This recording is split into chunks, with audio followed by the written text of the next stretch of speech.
A millionaire CEO's car broke down on a lonely mountain road, only to be fixed by a single dad who happened to be her first love from 15 years ago. Before we continue, please tell us where in the Brockend world are you tuning in from? We love seeing how far our stories travel. The October sun was bleeding orange across the North Carolina mountains when Jenna Cross felt her 60,000 Audi sputter and die. The engine coughed. Once, twice, then nothing. Complete silence, except for the wind whistling through the pines. No, no, no, not here, she whispered, gripping the steering wheel as the car coasted to a time stop on the narrow shoulder. She tried the ignition again. Click. Nothing. Her phone showed exactly what she feared. No signal, not even one bar. She was 17 miles outside Asheville on a winding mountain road she had chosen, specifically because it was quiet, peaceful, away from everything, away from board meetings and acquisition, proposals, and the suffocating weight of being 34 and having everything except the one thing that mattered. 3 cars had already passed, each one slowing, slightly, then speeding up when they saw her designer clothes and expensive car. Maybe they thought it was a trap. Maybe they just didn't want to get involved. Jenna stood beside her car now, watching. Another set of headlights approaching in, the dimming light. This time, she stepped forward and waved both arms. Above her head, desperate, no pride, left. The car, a beat-up Honda CR-V that had seen better days, actually began to slow. Inside the Honda, Julian Hayes was losing an argument with a 9-year-old child. But Dad, you promised ice cream after practice. I know, sweetheart. This will just take a minute. Someone needs help. What if she's a serial killer? Julian glanced at his daughter in the rearview mirror. Piper, serial killers don't usually drive Audis. How do you know? Maybe rich serial killers do. Despite everything. Julian smiled. 3 years since, Loretta had left, and Piper had developed his same defensive humor. He wasn't sure if that was a victory or a failure of parenting. He pulled over 22 feet ahead of the stranded car and cut the wind engine. Stay here. Lock the doors if you feel scared. Dad, I'm 9, not 5. The women hurried toward him before he'd even fully stepped out, and Julian caught the mix of relief and embarrassment on her face. She was about his age, maybe younger, with blonde hair, escaping from what had probably been a perfect ponytail hours ago. Thank goodness someone stopped, she said, slightly breathless. I know this is asking a lot, but my car just died, and I can't get any phone signal. I was wondering if you might know anything about cars or if I could use your phone to call for help. Her voice shook on the braidings. Last words. Not dramatically, but enough that Julian noticed. He'd heard that particular tremor before in his own voice. The night Loretta and said she couldn't do this anymore. That being a mother was drowning her. That she loved Piper, but love wasn't enough. Let me take a look, Julian offered. Mechanic, but I know the basics. Really? That would be amazing. Thank you so much. As he walked toward the Audi, she felt his eyes on him, intense, studying, like she was trying to memorize something. Jenna's heart was slamming against her ribs so hard, she was sure he could hear it. Julian Hayes. After 15 years of wondering what happened to him, here he was kneeling beside her car. His hands checking connections with the same quiet competence she remembered from college. His hair was shorter now, a few early silver threads catching the fading light. Lines around his eyes that hadn't been there at 20. But the way he moved, the careful attention he paid to everything that was exactly the same. He didn't remember her. She could see it in his face when he looked at her. Polite interest, nothing more. No. Recognition. Of course, he didn't remember. Only spoken twice at East Carolina University, and he probably helped dozens of people back then. That's just who he was. Try starting it, he called. 2 out. Jenna slid into the driver's seat, her hands shaking as she turned the key. The engine turned over weakly, but didn't catch. Through the windshield, she watched him work. And the memories flooded back. The first time she'd really noticed Julian Hayes. She'd been cornered outside the library by 3 drunk guys from her dormitory. 19 years. Old, second month of college. Terrified, but trying not to show it. They were blocking her path, making comments about her body getting closer. Then Julian had appeared. Not aggressively, not looking for a fight. He just walked up and said, "Hey, Sarah. There you are. Professor's looking for you about that study group." She wasn't Sarah. There was no study group. But the guys had backed off when Julian put himself between them and her. And she'd escaped into the well.com library while he dealt with their drunk Unger.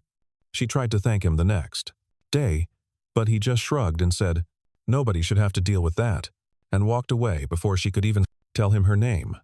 The second time was 2 weeks later. Torrential rain, the kind that turns sidewalks into rivers.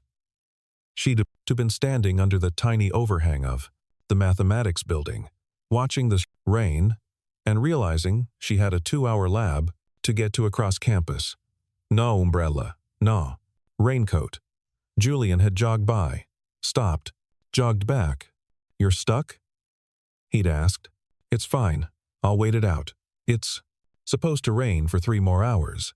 He'd handed her his umbrella, a big golf umbrella with the ECU logo. "Take it, but you'll get soaked." "I'm just going to my car. You need it more." And he'd run off into the rain before she could protest, getting drenched in seconds. She'd kept that umbrella. Still had it actually in her apartment in Charlotte. After that, she'd noticed him everywhere. In her economics lecture, always 3rd row, always engaged at the campus coffee shop, helping younger students with homework, at parties, making sure drunk girls got back to their dorms safely. Then came that photo at Jake Morrison's party. Him, with his arm around her, shoulders for 30 seconds, both laughing at something off camera, the culmination of a crush that had been building all semester. Okay. Try again. This time, the Audi purred to life. Julian stepped back as the woman got out of the car. Her face had changed. The relief was there, but something else, too. She was looking at him like she was seeing a ghost. "That's incredible," she said, softly. "You just fixed it. Just a loose battery terminal. Happens sometimes on these mountain roads." Wiped his hands on his jeans. "Should probably have a mechanic check it. Properly, though." "I will." "Absolutely." She was staring now, really staring. The kind of look that made Julian acutely aware of his faded work shirt and the grass stains on his jeans from Piper's soccer practice. "I can't thank you enough. Please let me pay you for your time." "No need. Just glad I could help. At least let me give you my card." She reached into her car and pulled out a business card holder. Silver. Expensive. Everything about her screamed money, success. A life lived in different zip codes than his. She reached into her car. Jenna Cross, CEO, Summit, Innovations, Charlotte NC, CEO. Of course. That explained everything. The car, the clothes, the careful way. She held herself like she was used to people watching. Jenna Cross. Impressive title. "I've been Fortunate. Her voice cracked slightly on the word. And you are? Julian Hayes, landscape architect, he said as he handed her his card. Nothing as impressive as being a CEO, she repeated on his name like she was tasting it. Julian Hayes. Something flickered across her face. Pain, recognition, longing, all mixed together. But before Julian could process it, she was composing herself again. Thank you, Julian. You have no idea what this means to me. It seemed like an overreaction to a 5-minute car fix.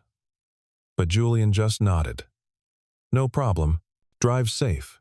He turned back toward his Honda, where Piper was watching through the window with undisguised curiosity. Jenna watched him walk away, watched him get into his beat-up Honda with a child in the front seat. A daughter had to be, with the same thoughtful eyes, watched him pull away without looking back. Her legs gave out. She sat down hard on the guardrail, pressing her palms against her eyes. She'd come to Asheville to clear her head, 3 days away from the Tarrant Charlotte office, from the board, breathing down her neck about the next acquisition, from the endless parade of men her friends kept trying to set her up with. You're 34, Jenna. You can't wait forever. But she'd been waiting for something she couldn't even name. A feeling she'd had once in college, for a boy who gave her his umbrella in the rain. She'd lost track of Julian completely after he dropped out. No social media, no LinkedIn, nothing, like he'd vanished from the earth. She'd wondered 1,000 times what happened to him, where life had taken him, if he ever thought about the girl whose name he never even knew he'd saved. And then her car had broken down, and Julian Hayes had stopped to help. And suddenly, 15 years collapsed into nothing. He had a daughter. No wedding ring, though that didn't mean anything. The careful way he'd looked back at the pert car, checking on the child. He was a Siebel, good father. She could see it in every movement. The same protectiveness he'd shown a scared 9-year-old outside a Plunk's Fair library. She seemed nice, said Piper as they continued toward town. Yeah, she did. And pretty. Julian glanced in the Dennis rearview mirror. I hadn't noticed. Liar. You totally noticed. You get that weird face you get when you think someone's pretty. I don't have a weird face. You do. It's like this. Piper scrunched up her features in an exaggerated expression that looked like nothing any human had ever done. That's disturbing, Pipe. So, are we still getting ice cream? Yes. We're still getting ice cream. They drove in, comfortable silence for a few minutes, the mountain road winding toward town. Julian's mind kept drifting back to the woman, Jenna. The way she'd looked at him, the way her voice had broken when she'd said his name. Dad. Yeah. Do you? I think Mom would care if you dated someone. The question came out of nowhere. The way Piper's hard questions always did. Julian's hands tightened on the steering wheel. I don't know, sweetheart. Why are you asking? Megan's mom has a boyfriend now. She says it's weird, but also kind of nice, because he makes her mom laugh. Piper paused. You don't laugh much anymore. The words sat heavy in the car. 3 years. Since Loretta had left for Denver, since she'd explained that she loved Piper but couldn't be the mother Piper deserved, since she'd chosen her own mental health over their family. Julian didn't blame her, not anymore. But Piper's observation stung because it was true. When was the last time he'd really laughed? Not the polite chuckles at work, or the forced humor when Piper's friends' parents made small talk. Real laughter, the kind that came from somewhere deep I laugh, he said, weakly. Dad jokes don't count. Dad jokes absolutely count. 4 days later, Julian was reviewing blueprints for a downtown commercial project when Beth, from reception, knocked on his office door. Julian, there's a delivery for you. He looked up from his computer, confused. A delivery? Beth stepped aside, and a delivery person walked in carrying an arrangement of flowers that had to have cost more than Julian's weekly grocery budget. Roses? But not just roses. Exotic flowers he couldn't even name, arranged with an artist's eye. Julian Hayes. That's me. They set the arrangement on his desk and left. The entire office had gone quiet. Everyone, prairie dogging over their cubicle walls to stare. Beth whistled. Low. Someone's got an admirer. Julian found the card nestled among the card flowers. The handwriting was elegant, feminine. Thank you again for your kindness. If you're ever in Charlotte, coffee is on me. Who's Jenna? Beth asked, reading over his shoulder with zero shame. Just someone whose car I helped fix on the highway last week. And she sent you flowers that probably cost $300. Beth picked up the business card that had fallen from the arrangement. Oh, my God, Julian. Jenna Cross, the Jenna Cross, CEO of Summit Innovations. She's worth like $50 million. You know her? Know her? She was on the cover of Forbes last month. The woman revolutionizing data analytics. She's worth like $50 million. Julian stared at the flowers. 50 million? The number didn't even seem real. His phone buzzed. A text from an AN.O unknown number. I hope the flowers aren't too much. I wanted to say thank you properly, Jenna. Julian looked at the message for a long moment. He could ignore it, should ignore it. What did a single dad who shopped at Target have in common with a millionaire CEO? But he remembered her face, the vulnerability, beneath the polish, the way her hands had shaken. Something about her had seemed so familiar, though he couldn't place it. They're beautiful, but totally unnecessary. You already thanked me. Her response came quickly. I found that people rarely get thanked enough for kindness. How's your daughter? Did she ever get that ice cream? Julian blinked. He'd never mentioned ice cream. But then, he remembered Piper had been vocal about it from the car. Jenna must have heard. Eventually, after she guilt-tripped me about stopping to help you first. Smart. Girl. I hope I didn't mess up your evening too much. Not at all. She decided you were probably not a serial killer. So, that was good. Probably not. I'm hurt. I'm definitely not a serial killer. That's exactly what a serial killer would say. There was a pause. Then, fair point. Listen, I know this is forward, but I'm in Asheville, surprisingly often for work. Would you let me buy you that coffee as a proper thank you? Julian stared at his phone. Every logical part of his brain screamed that this was a bad idea. Different worlds, different lives. He had Piper to think about. But there was something pulling at him, a feeling he couldn't name. Coffee sounds nice. Let me know when you're in town. Jenna read his response 3 times, her heart doing something ridiculous in her chest.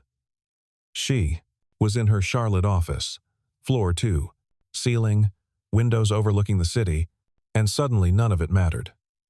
She pulled open her desk drawer and took out 2 things she'd kept for 15 years. First, the photo from Jake Morrison's party. Faded now. Edges soft from handling. 2 0-year-old Julian laughing at something off camera, his arm casual around her shoulders. She'd been 19, overwhelmed by his proximity, trying not to show how much that casual touch meant. Second, the umbrella, black, with the purple ECU logo, one spoke slightly, bent from years of use. She'd never used it, couldn't bear to, but she'd kept it through every move, every life change. The week after he'd given her that umbrella, she'd finally worked up the courage. She was going to thank him properly, maybe ask him to coffee. But that was the day Julian had told his friends he was dropping out. His mother had been diagnosed with ALS.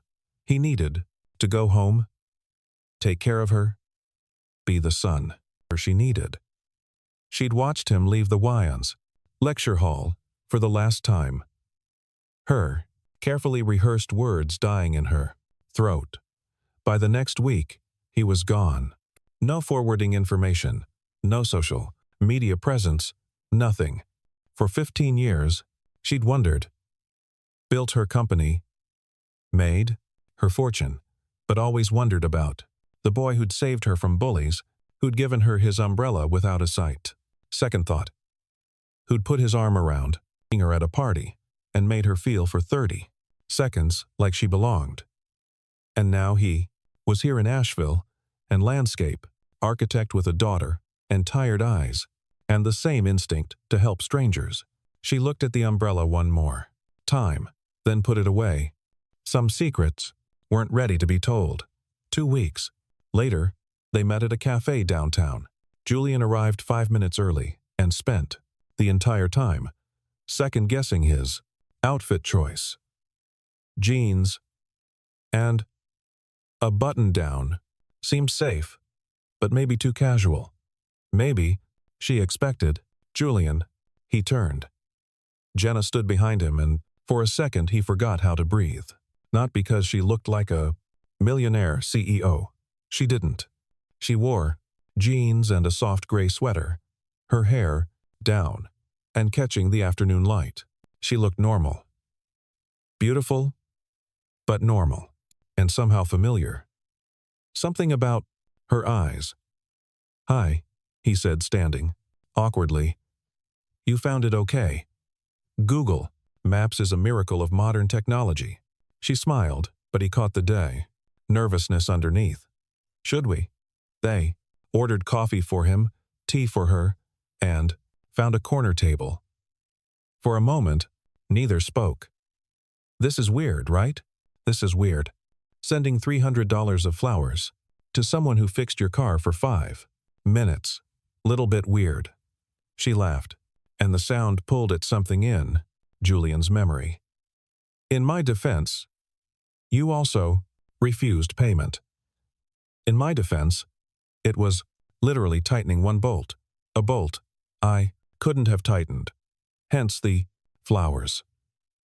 They fell into conversation, easier than Julian expected. She asked about his work, actually listened when he explained the different challenges of residencial versus comercial landscaping. She laughed at his terrible jokes. She asked about Piper with what seemed like genuine interest. 9 is such a great age, old enough to have real conversations, young enough to still think their parents know everything. Piper hasn't thought I knew everything since she was 6. Julian admitted. These days she mostly thinks I'm an idiot who can't remember to charge his phone. You forget to charge your phone constantly. Drives her crazy. Last week I missed recording her soccer goal because it was dead. The familiar guilt settled in his stomach. Parent of the year right here. Jenna's expression softened. You showed up.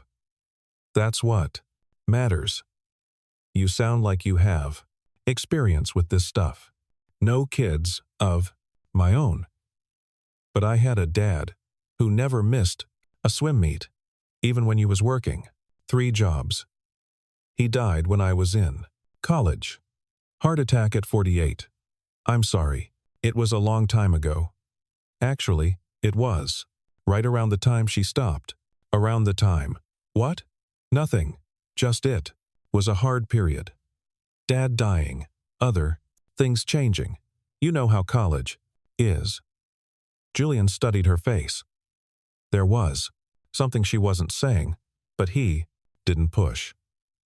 Everyone had their secrets. Tell me about Piper, she said, changing the subject. What's she like? So, Julian told her about Piper's obsession with photography, her fierce protection of kids who got picked on, her elaborate schemes to get him to agree to a dog. He told her about the hard parts too. The Mother's Day cards Piper made but had no one to give to. The questions about why Loretta had to leave, the way she sometimes went quiet. And he knew she was processing something too big for 9 and years old. You're a good dad, Jenna said softly. I'm trying. That's all any of us can do. When they parted ways, 2 hours later, Jenna hesitated. Same time, next week. Julian knew he should say no, knew this was complicated and messy and probably knowing nowhere good. I'd like that, he said instead. It became their routine. Every Tuesday afternoon, they'd meet at the same cafe. Jenna would drive 2 hours from Charlotte, always arriving exactly on time, always with that mix of nervousness and excitement. By their 4th meeting, Jillian had stopped questioning it. By their 6th, he brought Piper. Piper, this is my friend, Jenna. Jenna, this is Piper. Piper studied Jenna with those 2 smart eyes. You're the car lady. That's me. The woman whose car your dad heroically saved. He just tightened something. He fixes stuff all the time. Piper paused. You sent really nice flowers. Too nice. Mom says. Ooh, Loretta, she says, that when someone does something too nice, they usually want something. Julian felt his face burn. Piper, it's okay, Jenna said calmly. That's actually pretty good advice, but sometimes people do nice things just because they want to. No agenda. Piper considered this. Do you have kids? No. Do you want kids, Piper? That's I'd like to someday with the right person. My dad's single. Julian wanted the floor to open and swallow him whole. Okay. Pipe. That's enough interrogation for today. But Jenna was laughing. Really laughing. Good to know. 3 months into their NT Tuesday meetings, everything changed. They were walking through the botanical gardens, Julian's favorite place in Asheville. He'd finally gotten comfortable enough to suggest somewhere other than the cafe. Piper was ahead of them, taking pictures with Jenna's expensive camera that Jenna had casually handed over like it wasn't worth more than Julian's monthly salary. She has a good eye, Jenna said, watching Piper frame a shot of light through leaves. She gets that from her mom. Loretta was always the artistic one. It was the first time he'd mentioned his ex-wife by name without the usual twist of pain. Do you mind if I ask what happened? Jenna said carefully. Julian was quiet for a moment, watching his daughter explore.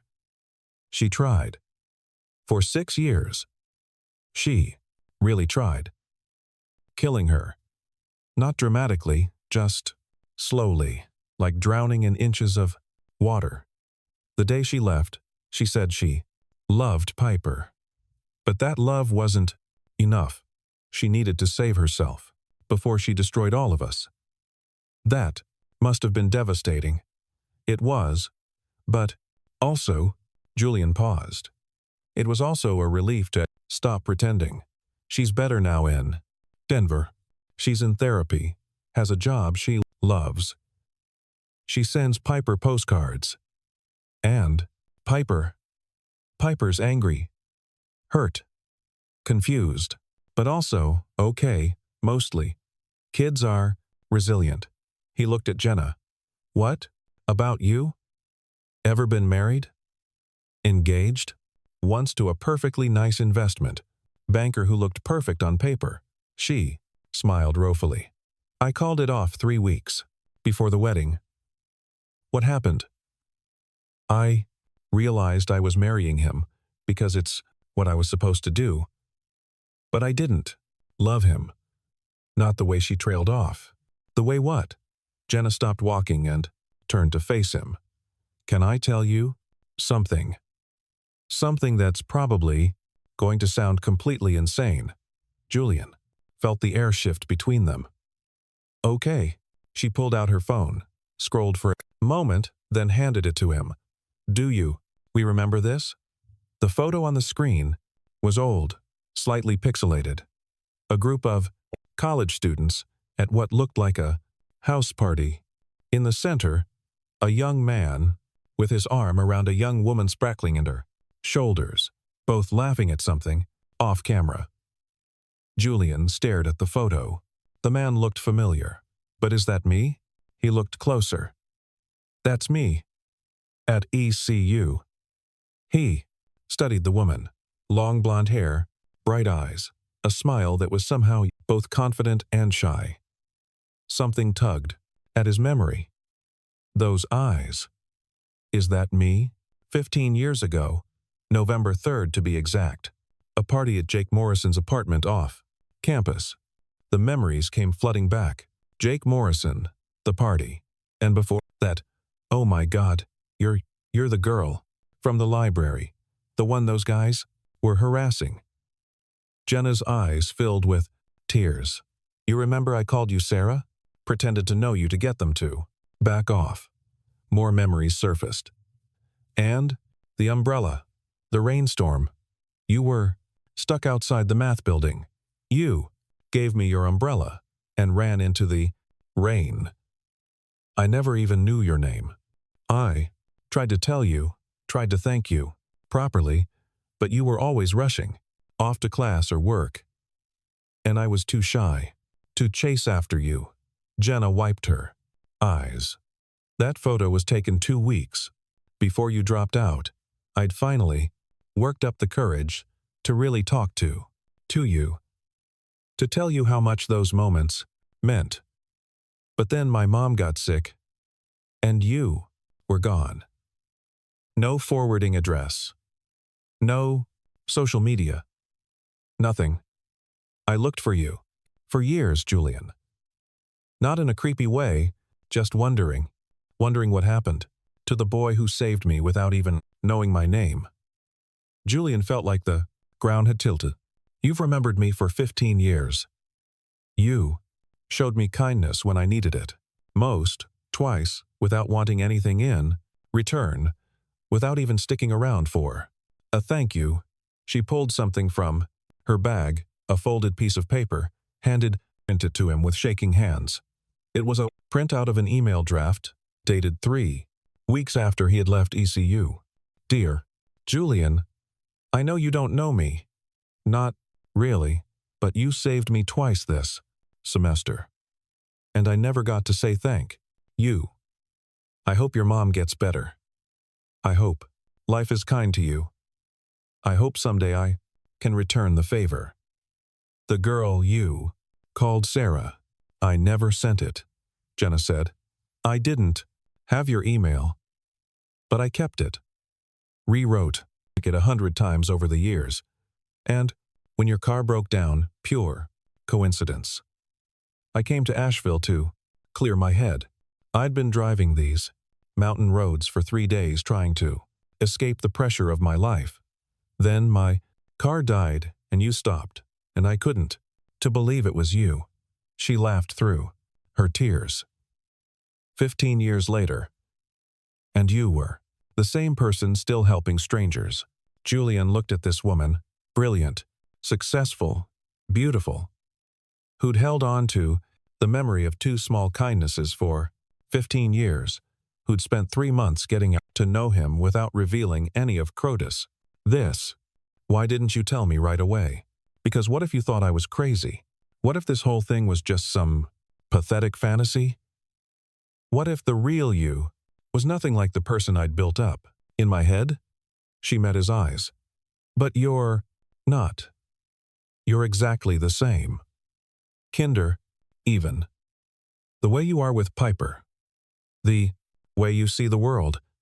Julian, you have no idea how rare you are.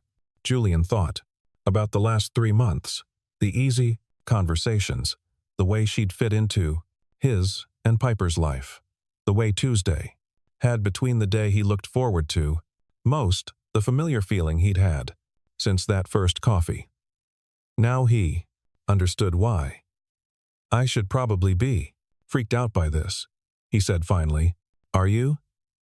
No. I'm honored, I guess, that you remembered that those small moments meant something.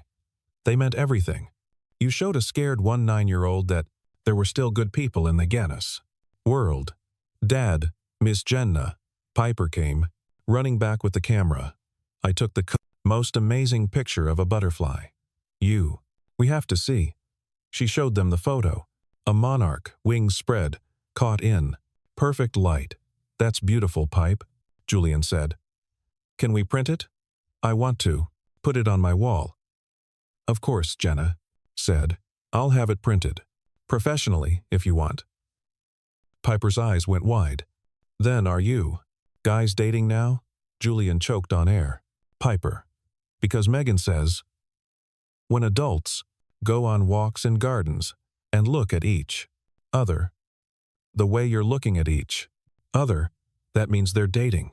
Jenna knelt down to Piper's level. How would, if you feel about that if your dad and I were dating? Piper considered this. Seriously. Would you be around more if you wanted me to be? Would you still let me use your camera? Absolutely. Would you try to be my mom? The question hung in the air. Julian saw Jana choose her words carefully. No, you have a mom. I'd just try to be your friend. Maybe your really good friend, if you'd let me. Piper nodded slowly. I think that would be okay. She paused. Plus, Dad smiles more when you're around. With that pronouncement, she ran off. Again. From the mouths of babes, Jenna said softly. She's not wrong, Julian admitted about the smiling. So, what happens now? Julian took her hand. Now we make new memories. Better than old photographs and lost umbrellas. Even though I'm a slightly obsessive CEO who kept your picture for 15 years. Even though I'm a single dad who didn't even remember your name. You called me Sarah. She laughed. I panicked. It was the first name I thought of. They stood there, hands clasped. 15 years of separation dissolving in the afternoon. Light. This is probably a terrible idea, Yenna said. The worst, Julian agreed. Want to do it anyway? Absolutely. 6 months later, Julian stood in his Pryan kitchen making Saturday morning pancakes, while Piper and Jenna sat at the table, heads bent together over Jenna's laptop. See if you adjust the exposure here, Jenna was saying, showing Piper something in the photo editing software. Oh, that's so much better. Piper bounced in her seat. Can we do the one from the butterfly garden next? Julian smiled, flipping a pancake. 6 months of Jenna, driving from Charlotte every weekend. 6 months of Tuesday, coffees turning into OS/, Friday dinners turning into Saturday, mornings like this. 6 months of watching his daughter bloom under Jenna's key at attention. His phone buzzed on the counter. Dad, battery. Warning. Dad, your phone's dying. Again, Piper said without looking up. Julian, you're hopeless, Jenna laughed, but she was already pulling a bar charger from her bag. In my defense, you have no defense, both Jenna and Piper said in unison, then laughed. Julian watched them. These two people who'd become his world. He thought about young Jenna, too shy to chase after him, with a thank you. about the teenage girl who'd kept an umbrella and a photo for 15 years, about the woman who'd driven 2 hours every week just to have coffee with him. "Hey, Jenna." She looked up. "Yeah, I still have something of yours." "What do you mean?" Julian went to the sand hallway closet and pulled out an old box from the top shelf. Inside, among college textbooks and old papers, was a purple ECU umbrella, carefully preserved. "You kept it?" Jenna gasped. "Found it when I was packing to leave school. I always wondered who I'd lend it to. Figured if I kept it, maybe someday they'd find me and ask for it back." Jenna stood, tears streaming down her face. "Julian Hayes, are you saying you kept my umbrella too, for 15 years? Technically, it was my umbrella that I gave to you." "Semantics. You two are weird," Piper announced. But she was smiling. Julian pulled Jenna close. "Maybe we're just two people who knew even then that some things are worth holding on to.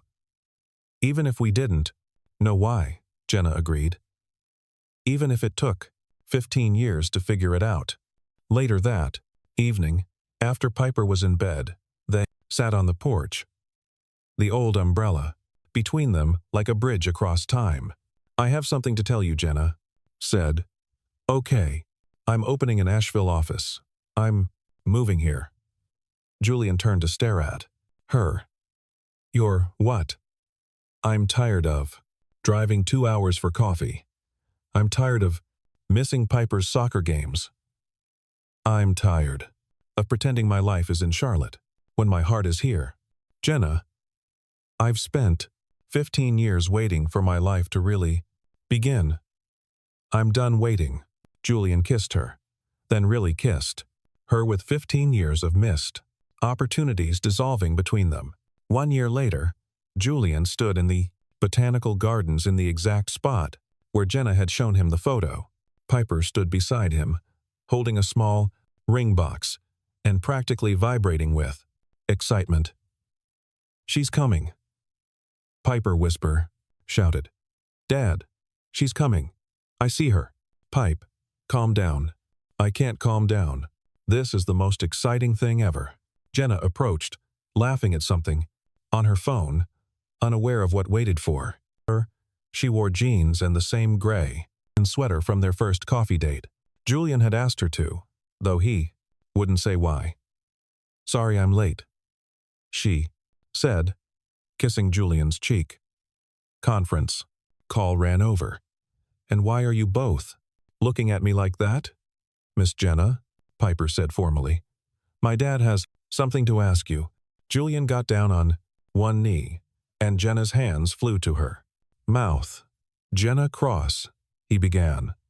15 years ago I gave you an umbrella without knowing your name. Today, I want to give you my name, my life, my everything. Julian, you waited 15 years to say hello. I'm hoping you won't have to wait any time at all to say yes." He opened the ring box. Simple, elegant, perfect, just like the moment that had brought to them together. "Yes," Jenna whispered, then louder. "Yes.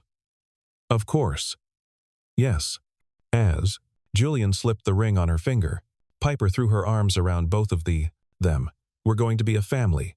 A real family." "We already were," Jenna said, tears streaming down her face. "From the moment your dad stopped to help a stranger on the road." The wedding was small. Perfect in the place. Botanical gardens, of course, with Piper as the world's most enthusiastic flower girl. Beth from Julian's office cried. Jenna's CEO friends looked bewildered, but happy. Even Loretta sent a card with genuine congratulations. During the Rhodian reception, Jenna pulled out two things: the old photo from the college party and the ECU umbrella. "Our something old," she said. "What's our something new?" Jenna placed his hand on her stomach. "Give it 7 months. Julian's eyes widened. Are you? Surprised? Piper, who had been eavesdropping, shrieked with joy. Am I going to be a big sister? The best big sister, Janet confirmed. That night, as they danced under string lights with Piper between them, Julian thought about time, about chances missed and found, about a boy who gave away an umbrella and a girl who kept it, about how the calm, most important moments of your life can look like nothing when they're scarce, happening. Thank you, he whispered in Jenna's ear. For what? For waiting, for remembering, for having the courage to wave down my car. Thank you, she whispered back. For stopping then. And now, always, he promised. I'll always stop for you. 7 months later, when their son was born, they named him Sam. Why Sam? Piper asked, holding her baby brother for the first time. It's short for Samaritan, like someone who stops to help. Like Dad, Piper said proudly. Exactly like Dad, Jenna agreed, watching Julian cradle their son with the same gentle care he'd shown a stranger on a coast mountain road. Some love stories begin with fireworks. Others begin with an EPSO, umbrella in the rain, a photo at a party, a breakdown on a mountain road. They begin with small kindnesses that echo through time, waiting for the perfect moment to bloom into something beautiful. Julian and Jenna's story took 15 years to truly begin. But it was worth every second of waiting, every mile of wondering, every moment of hoping that somewhere, somehow, kindness would find its way back home. Because the best love stories aren't just about falling in love. They're about two people choosing to stop for each other, again and again. No matter how long the road or how many years have passed, sometimes you save someone without knowing it. And sometimes, if you're very lucky, they spend 15 years waiting for the chance to save you right back. If this story touched your heart, I believe in second chances and patient love, please subscribe and share it with someone who needs to remember that the best things in life are worth waiting for. Thank you for joining us at Everbell Stories, where every ending is panting as Panis, just a new beginning waiting to unfold.